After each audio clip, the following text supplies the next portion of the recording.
wa ala alihi wa sahbihi wa mawala wa ba'd. Baik, kita lanjutkan pelajaran kita baca kitab Salasatul Usul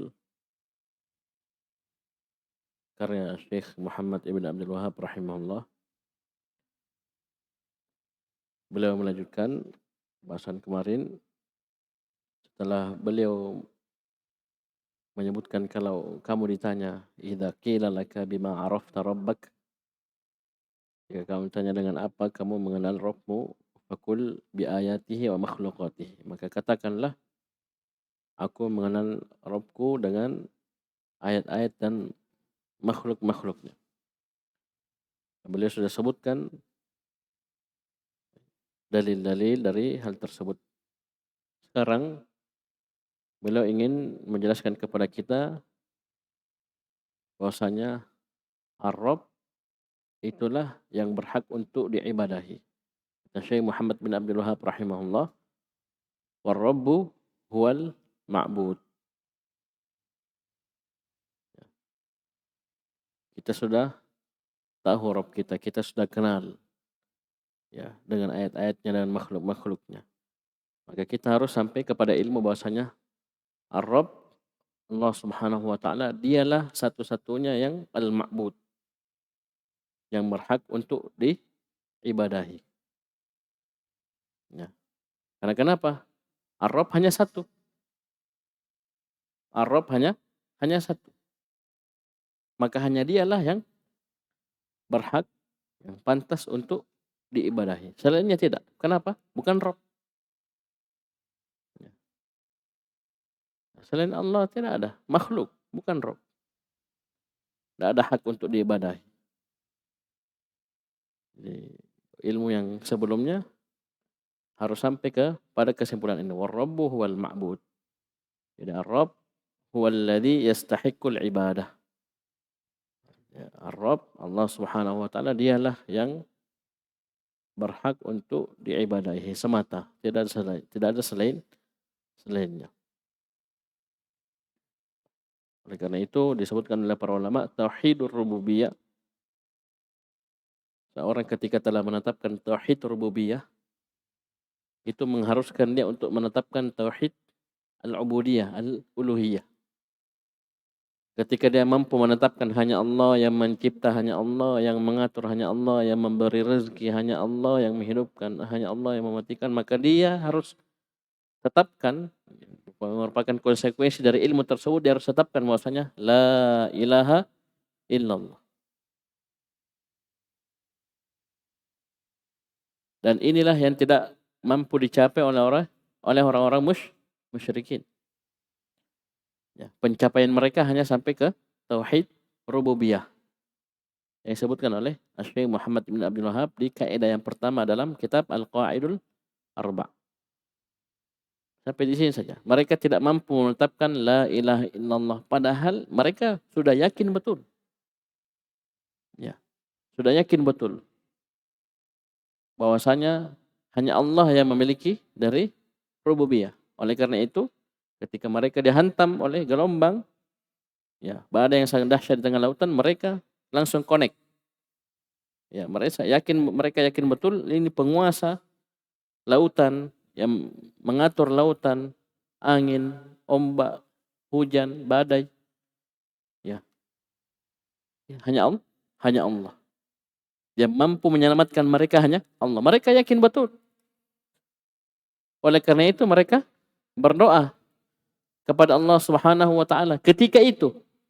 Tapi sekarang saya tanya, apakah mereka dikatakan sudah berla ilaha illallah? Apakah dengan mereka berdoa kepada Allah ketika kondisi genting itu, apakah mereka dikatakan sudah menerima la ilaha illallah? Apakah mereka ketika berdoa kepada Allah pada kondisi tersebut, apakah dikatakan mereka sudah muwahhid? Sudah muslim? Tidak. Karena kenapa? Falamma najjahum ilal barri idahum yusyrikun. Karena tatkala Allah selamatkan mereka sampai ke daratan, ya kembali kambuh, musyrik lagi. Ya, belum diterima la ilaha illallah, karena konsekuensi dari la ilaha illallah dua. Dia harus tolak semua segala sesuatu yang disembah selain Allah. Ini mereka belum capai ini. Dan ditetapkan ibadah tersebut yang disembah tersebut hanya Allah Subhanahu wa taala. An-nafyu wal is. Jadi tidak ada gunanya kita ngerti Rabb, ma'rifatullah begini, Allah begini mencipta dari rububiyah ya. Kemudian kita belum sampai ke sini. Belum sampai kita bisa menetapkan bahwasanya la ilaha illallah, la ma'budu bihaqqin illallah. Tidak ada satupun ilah yang berhak disembah kecuali hanya Allah. Ini harus jadi target utama kita. Itu kita hidup, kita meninggal, kita belajar, kita berdakwah, beramal di atas la ilaha illallah. Bahkan Nabi SAW 13 tahun di Mekkah. Ya. Itu nanti 3 tahun sebelum hijrah baru ada perintah sholat pada peristiwa Isra Mi'raj. Berarti 10 tahun pertama apa? Apa Nabi bikin? Mengajak manusia seluruhnya, orang kafir Quraisy di Mekkah dan di sekitarnya untuk mengucapkan la ilaha illallah. Untuk bertauhid, meninggalkan segala sesuatu yang disembah selain Allah dari berhala, Lata, Uzza dan Mana.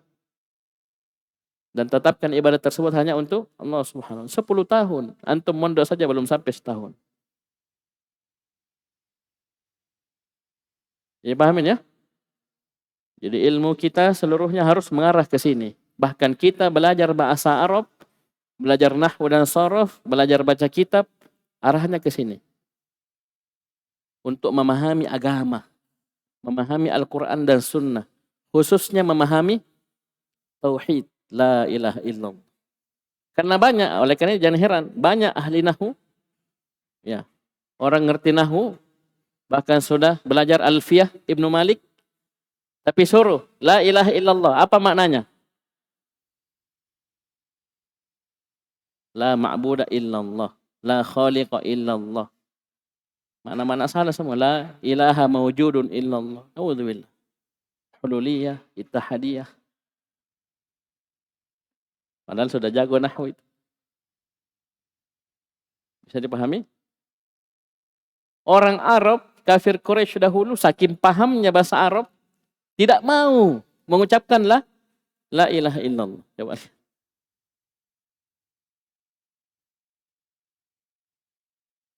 Karena mereka tahu betul kapan saya ucapkan la ilaha illallah satu kali saja, berarti apa? Saya sudah menolak sembahan-sembahan yang disembah oleh nenek moyang saya.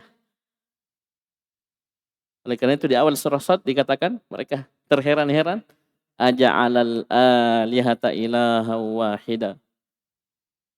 Apakah orang ini itu Muhammad Nabi kita sallallahu alaihi wasallam, apakah orang ini akan menjadikan Tuhan yang banyak ini menjadi Tuhan yang satu saja? Inna hadza la syai'un ujab. Sungguh ini adalah perkara yang sangat mengherankan. Padahal kalau ditanya siapa yang mencipta? Allah. Siapa yang mengatur? Allah. Siapa yang memberi rezeki? Allah. Satu saja disebut. Tapi ilmu mereka ini ya tidak sampai mengarahkan mereka untuk mengucapkan la ilaha illallah. Bisa dipahami? Baik. Jadi Rabbuhu wal ma'bud. Ar-Rabb kita sudah kenal dengan ayat-ayatnya dan makhluk-makhluknya, dialah semata al-ma'bud yang disembah, yang berhak disembah, dialah semata. Itu Allah Subhanahu wa taala. Wa dalil qauluhu ta'ala, dalilnya firman Allah Subhanahu wa taala di surah Al-Baqarah. Allah Subhanahu wa taala berfirman, ya ayyuhan nasu ubudu rabbakum. Wahai sekalian manusia. Yang dipanggil seluruh manusia. An-nas pakai alif lam, seluruh manusia, jin dan manusia. Disebutkan dalam riwayat hadis, nasum minal jinni wa nasum minal ins. Ada nas dari manusia, ada nas dari jin. Ya. Jadi ya ayuhan nas ini mencakup jin dan manusia. Wahai sekalian manusia, ubudu, sembahlah. Siapa? Rabbakum. Rabb kalian. Rabb Rabb kalian. Ini konsekuensi. Kalau kita sudah tetapkan Allah Subhanahu wa taala adalah Rabb, yang Maha mencipta, Maha mengatur, Maha memiliki, Maha memberi rezeki, ya, maka kita harus serahkan ibadah hanya kepada Allah Subhanahu wa taala. Ini perintah dari Allah. U'budu rabbakum, dan ini adalah perintah yang pertama dalam Al-Qur'an. Ya, saya tidak bilang fil amr ya. Kalau fil amr yang pertama ya ihdinas siratal mustaqim, ihdi fil amr. Baik. Perintah yang pertama dalam Al-Qur'an adalah ini. U'budu rabbakum ya ayyuhan nas u'budu rabbakum. Oleh karena itu ketika ada perintah u'budu, perintah untuk ibadah kepada Rabb, disebutkan sifat-sifat rububiyah. Alladzi khalaqakum, yang telah menciptakan kalian. Walladzina min qablikum, dan orang-orang sebelum kalian. Ini orang musyrikin saja tahu yang mencipta hanya Allah. Hanya Allah. Tapi tidak mampu mereka wujudkan u'budu rabbakum ini. Tidak mampu. Karena perintah u'budu rabbakum ini bukan hanya sekedar ibadah. Tapi ibadah yang betul-betul hanya diserahkan kepada Allah Subhanahu wa taala semata. Oleh karena itu orang-orang musyrikin tadi yang kita sebutkan kisahnya itu tidak dikatakan muwahhidin, muslimin, belum. Walaupun mereka di sebagian waktu pada kondisi genting itu mampu berdoa hanya kepada Allah. Apakah dikatakan muslim? Tidak. Dikatakan muwahhid? Tidak. Bisa dipahami? Dikatakan dia sudah laksanakan perintah? Tidak. Karena u'budu rabbakum ini maknanya betul-betul kita murnikan ibadah hanya kepada Allah Subhanahu wa taala. Bukan hanya ibadah saja. Kalau ibadah saja orang musyrikin juga beribadah kepada Allah. Tapi di waktu-waktu tertentu saja. Selainnya juga iya. Bisa dipahami? Sampai-sampai disebutkan tafsir Ibnu Abbas radhiyallahu anhuma, wa ma khalaqtul jinna wal insa illa liya'budun. Apa ditafsirkan? Liya'budun ay liyuwahhidun. Bukan sekedar ibadah, tapi ibadah yang betul-betul hanya kepada Allah. Tidak kepada selainnya. Ini baru ya'budun. Bisa dipahami? Bisa? Baik. Oleh karena itu antum baca saja qul ya ayyuhal kafirun, surah Al-Kafirun. Qul ya ayyuhal kafirun la a'budu ma ta'budun wa la antum 'abiduna ma a'bud. Dinafikan. Wala ana 'abidun ma 'abadtum wa la antum 'abiduna ma a'bud. Belum sampai ke derajat abid. Kalian belum dikatakan abid, na'bud atau ma'abud. Ya. Karena kenapa? Hanya sebagian waktu, yang lainnya kepada selain Allah. Bisa dipahami? Baik. La'allakum tattaqun, agar kalian bertakwa pada Allah Subhanahu wa taala. Baik. Kemudian di ayat selanjutnya masih Allah sebutkan tentang rububiyah, alladzi ja'ala lakumul arda firasya. Rabb kalian itu Allah Subhanahu wa taala, alladzi ja'ala lakumul arda firasya. Yang telah menjadikan untuk kalian al-arda, bumi ini sebagai firash, hamparan. Ingat ja'ala ini butuh dua maf'ul. Maf'ul awal, maf'ul tsani. Ini maf'ul awalnya, ini maf'ul tsani. Dialah Allah Subhanahu wa taala yang telah menjadikan untuk kalian bumi sebagai firash, sebagai hamparan. Ya. Hamparan kita bisa hidup di situ, berjalan, bahkan kita bangun rumah, kita tinggal. Ya. Coba kalau tidak dihamparkan, bagaimana bisa kita bangun? Ya. Baik. Ini bumi. Was-samaa'a binaan. Dan dialah Allah Subhanahu wa taala yang telah menjadikan untuk kalian langit sebagai bina, sebagai bangunan. Ya, bangunan tanpa tiang, ya, tanpa cacat sedikit pun, luasnya luar biasa, 7 lapis lagi, ya. 7 tingkat. Baik. Wa anzala minas samaa'i maa'a. Dan dialah Allah Subhanahu wa taala yang telah menurunkan dari langit ma'an, air. Itu air hujan. Walaupun hakikatnya air hujan itu bukan turun dari langit tapi dari awan. Ya. Cuman karena dia dari arah atas, ya, dari as-sama, dari arah atas dikatakan dari langit. Coba lihat kalau kita naik pesawat, ya. Hujannya di bawah. Ya. Awannya yang menurunkan hujan. Pesawatnya tembus ke atas, cerah di atas. Ya. Yang hujan di bawah. Jadi hujannya turun dari mana? Dari awan. Tapi tetap ini masuk minas sama'i ma'an. Itu dari arah atas, ya.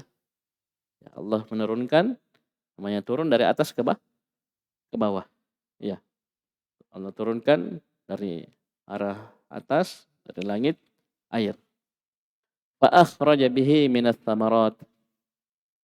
Dengannya Allah Subhanahu wa taala mengeluarkan, ya, dengan sebab air tersebut, minas tsamarat, dari buah-buahan, tumbuh-tumbuhan. Semuanya itu rizqan lakum, sebagai rezeki untuk kalian. Disebutkan dari rububiyah, dari penciptaan, ya, penciptaan kita, seluruh manusia, bumi, langit, ya, hujan, kemudian tumbuh-tumbuhan. Coba lihat. Ini semua tidak ada yang mampu kecuali hanya Allah. Jadi tauhid rububiyah betul-betul harus mengantar kita untuk menetapkan tauhid uluhiyah, la ilaha illallah. Ini baru benar. Ya. Kalau coba sampai di tauhid rububiyah saja memahami, ya, kehebatan ciptaan Allah, keluar biasaan ciptaan Allah, tapi dia tidak mampu, ya, berla ilaha illallah, tidak mau menetapkan la ilaha illallah, belum.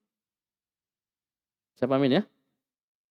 Untuk belajar harus arahnya ke sini. Ya, harus arahnya ke sini. Baik. Kemudian Allah tutup ayat kedua ini dengan larangan, fala taj'alu lillahi andada wa antum ta'lamun. Maka jangan jadikan untuk Allah tandingan-tandingan. Ya, sesuatu yang disembah selain Allah, wa antum ta'lamun, dalam keadaan kalian mengetahui. Ya, dalam keadaan kalian mengetahui bahwasanya hanya Allah yang mencipta kalian, hanya Allah yang mencipta orang-orang sebelum kalian. Hanya Allah yang telah menjadikan bumi sebagai hamparan untuk kalian. Ya, dalam keadaan kalian mengetahui bahwasanya hanya Allah yang menjadikan langit sebagai bangunan, yang telah menurunkan hujan dari langit, yang telah mengeluarkan untuk kalian, ya, buah-buahan. Kalian tahu itu, jangan. Wala taj'alu lillahi andada. Karena keharusan dari ilmu kalian, ta'lamun, itu ilmu kalian dari tauhid rububiyah, kalian memahami hanya Allah yang melakukan ini semua, maka harus wujudkan apa? Ya ayyuhan nasu u'budu rabbakum. Ya. Jadi u'budu rabbakum kita bisa pahami bahwasanya hanya untuk Allah, enggak boleh kita serahkan kepada selain Allah ibadah kita. Bisa dipahami? Oleh karena itu diperkuat. Jadi ini tadi perintah di awal, kemudian di akhir dilarang. Fala taj'alu lillahi andada. Dan di sini andadan dia nakirah dalam susunan larangan. Ya. Ini mencakup seluruh tandingan siapapun dia. Ya. Mau nabi, mau rasul, mau malaikat, tetap tidak boleh kita sekutukan Allah, ya, dalam ibadah. Walaupun ini ayat-ayat seperti ini umum dalam seluruh tauhid, apalagi dalam tauhid rububiyah. Tandingan dalam rububiyah, uluhiyah, asma dan sifat asalnya umum. Ya, tapi yang paling pertama yang harus kita pahami adalah larangan-larangan seperti ini diarahkan paling pertama kepada apa? Larangan dari melakukan kesyirikan dalam uluhiyah, dalam ibadah. Ya, karena ini titik perselisihan antara para rasul dan umat-umat mereka. Itu pada apa? Tauhid uluhiyah, tauhid ubudiyah. Ya. Oleh karena itu kita lihat orang musyrikin dahulu menetapkan tauhid rububiyah dengan mudahnya. Ya, tanya siapa yang mencipta, siapa yang mengatur, siapa menurunkan. hujan. Mereka dengan mudahnya menjawab Allah Subhanahu wa taala. Ya, mereka menetapkan nama-nama dan sifat Allah kecuali nama Ar-Rahman. Ya, orang musyrikin dahulu. Ya, satu saja yang diingkari, nama Ar-Rahman. Nah, titik perselisihannya adalah di tauhid uluhiyah. Mereka tidak mau terima. Ya. Nah, itu disebutkan ayat-ayat pengingkaran. Ya, ini mereka ya ingkari, mereka tidak mau ucapkan la ilaha illallah. Ya, sampai-sampai Abu Talib ya dikisah ya sakaratul mautnya dia itu ada dua orang temannya ya berada di sisinya. Kemudian Nabi SAW datang menjenguk Abu Talib, bapaknya Ali radhiyallahu anhu. Abu Talib pamannya Nabi SAW. Nabi bilang ke dia, ya ammi, wahai pamanku, omku, ya, qul la ilaha illallah, ucapkan la ilaha illallah, kalimatan uhajju laka biha indallah. Sebuah kalimat yang nanti aku akan bela kamu di hadapan Allah Subhanahu wa taala dengan kalimat ini. Saya akan bela kamu. Ya, kau selamat, tidak masuk neraka. Ucapkan la ilaha illallah sedikit saja, berapa kata? La ilaha illallah, ucapkan. Coba lihat saking hebatnya ya ilmu bahasanya, ilmu sastranya, ya nahwunya, sorofnya dan yang lainnya. Orang Arab dahulu, orang musyrikin Arab itu mereka tidak mau sama sekali mengucapkan la ilaha illallah. Dua temannya merespon, ya kompor-kompor ya Abu Thalib, padahal sudah sakaratul maut, panas-panas. Ya, Nabi bilang begitu, ucapkan la ilaha illallah, mereka langsung sambut. Atarghabu am millati Abdul Muttalib? Kau sudah benci dengan agamanya bapakmu Abdul Muttalib? Langsung ditembak perasaan apa?